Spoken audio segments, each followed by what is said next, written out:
जय हिंद, वंदे मातरम, भारत माता की जय। राष्ट्रवाद की बात प्रहार के साथ आप सभी का हार्दिक स्वागत है।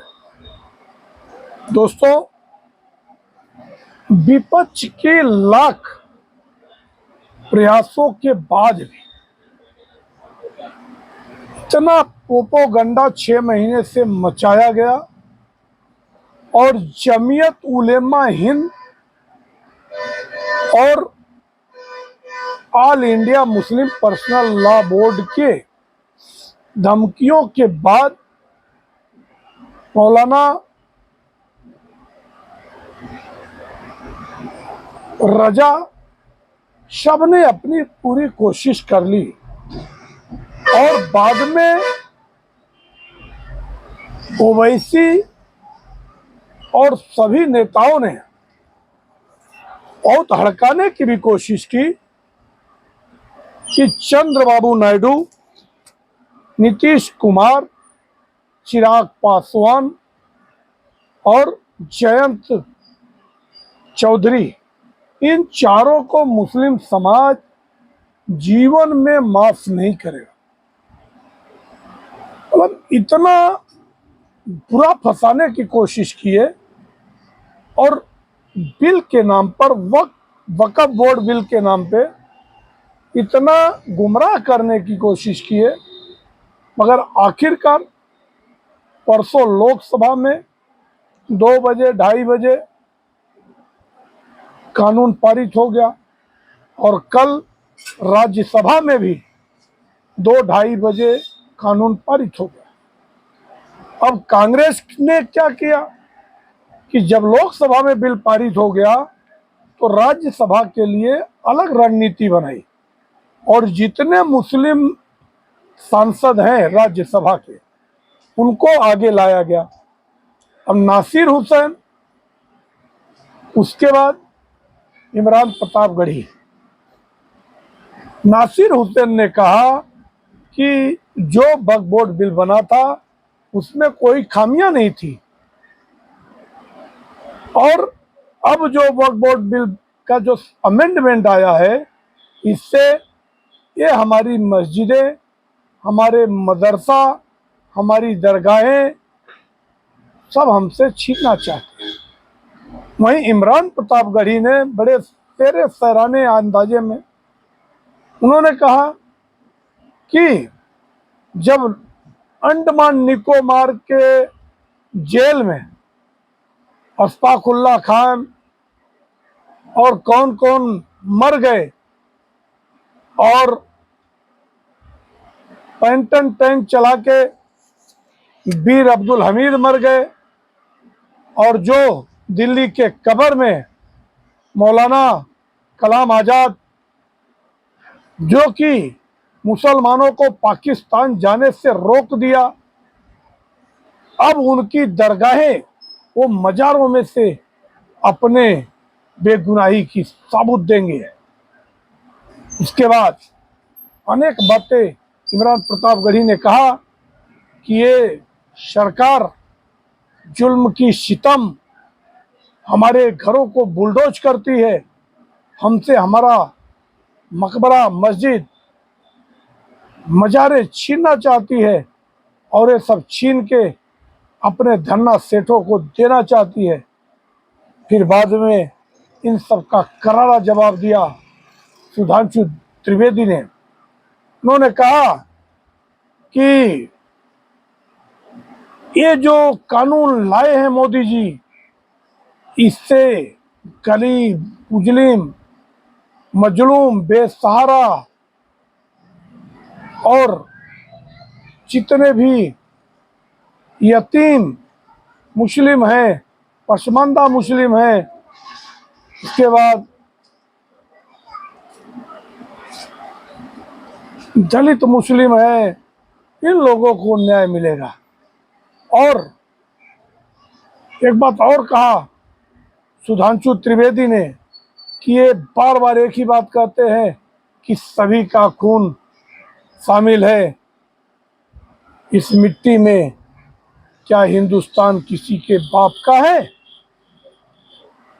और ये बात सभी हिंदुस्तानियों को जरूर कुरेदती है कि ये बार बार एक ही लहजा मुस्लिम कम्युनिटी के लोग धमकी देते हैं कि हमारा भी खून शामिल है यहाँ की मिट्टी में।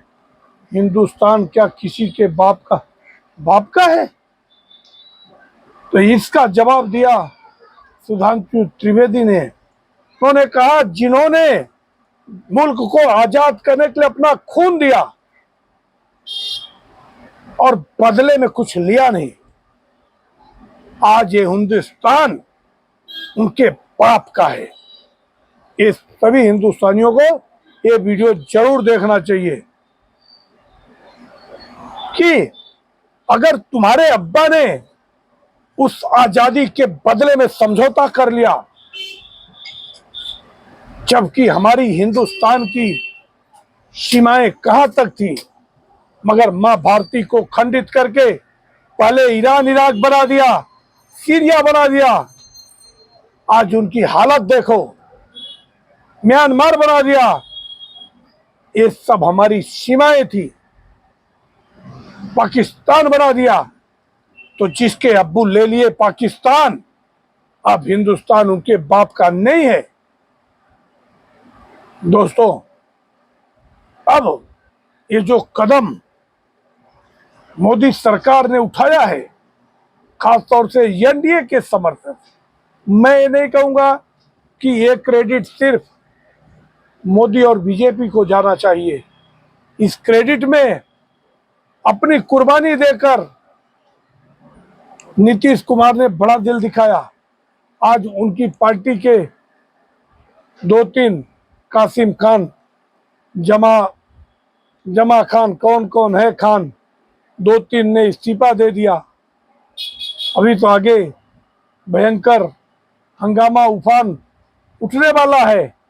ये मुस्लिम जमातों ने, आज जुम्मा है, जुम्मा के बाद कहा पूरे देश में तकरीरें की गई है कि पूरे देश को शाहीन बाग बना देंगे, हंगामा होने वाला है। वैसे सरकार बहुत मजबूत है और कल ही माननीय सुप्रीम कोर्ट का फैसला आया है कि जो सैनिक है, सैनिक अब किसी भी आतंकवादी को शूट ऑन साइट मौके पे गोली भी मार सकते हैं।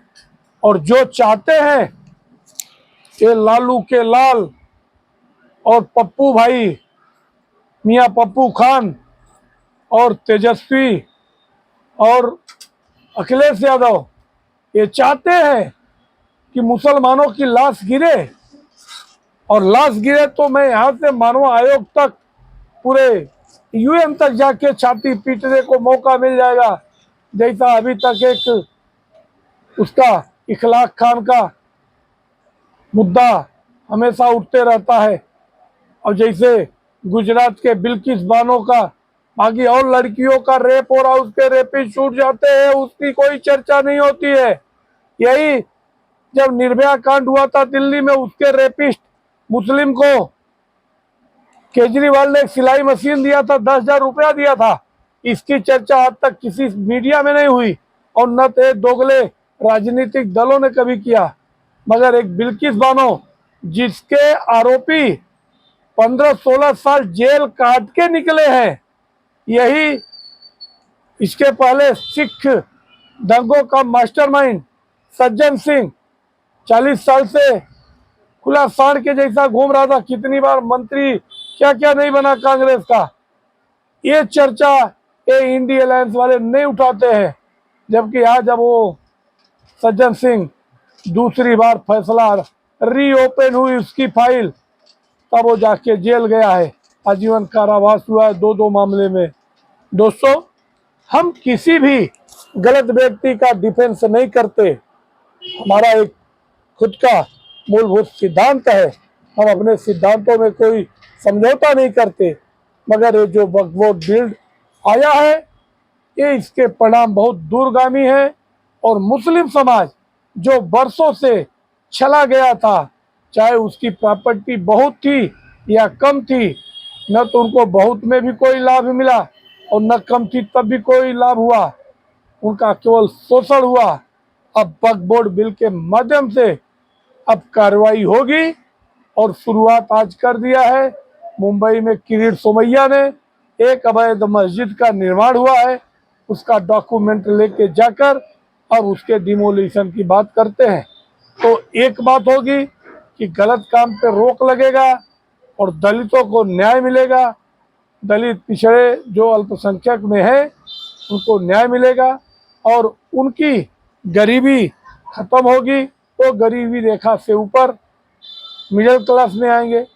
तो ये देश के उत्थान और तरक्की के लिए बहुत ही सोची समझी रणनीतिक सूझबूझ और कूटनीति थी अमित शाह की, और उन्होंने बहुत ही शांतिपूर्वक बिल को पास करा लिया।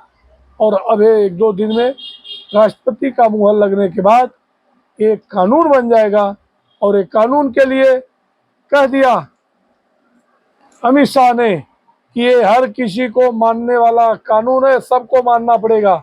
मगर ये जितने भी मुस्लिम उकसाए हुए मुस्लिम ये लोगों को उकसाना चाहते हैं, मगर आम मुस्लिम इससे बहुत दूर है। उनको भी लग रहा है कि अब हमारे उत्थान का समय आ गया है। और अब मैं अपील करता हूं मुस्लिम भाइयों से कि आप मुस्लिम जैसे सच्चे देशभक्त से नफरत मत करो, वही सबके विकास के लिए सक्षम है। आप लोगों को अगर हमारा विश्लेषण अच्छा लगे हमारे चैनल को सब्सक्राइब करो, शेयर करो। जय हिंद, वंदे मातरम, भारत माता की जय। धन्यवाद।